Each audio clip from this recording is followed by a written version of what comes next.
Lawton has about 15 sirens, most of them about 40 years old. So who sounds the sirens and when? Tonight we take a look at this sometimes confusing issue.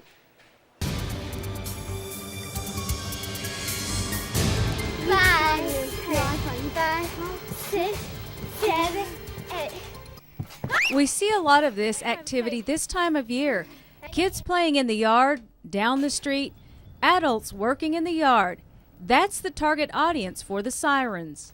Now, with the houses being better insulated and the TV going and the washer and the dryer going and the kids' boombox going back in the bedroom,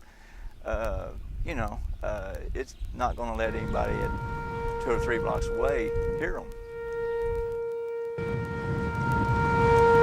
The sirens are designed to be heard a mile away.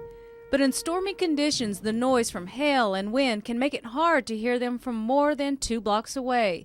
So folks shouldn't depend on them totally.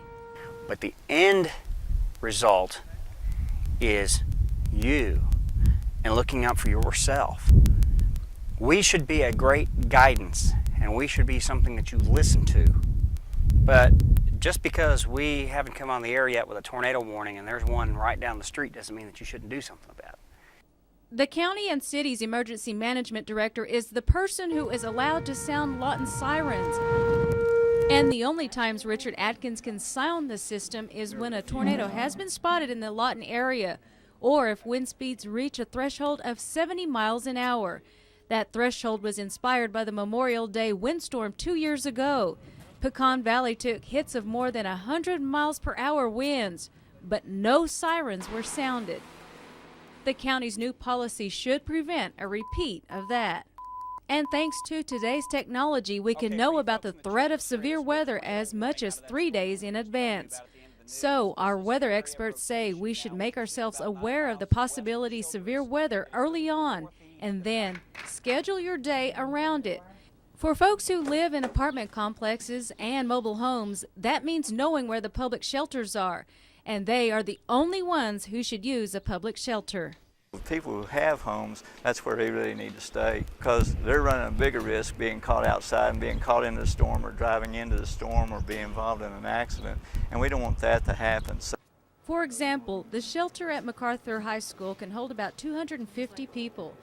The security guard or the custodian holds the key and can open it when given the okay from the city and county. At times it can get hectic, but folks say they won't turn you down when at capacity.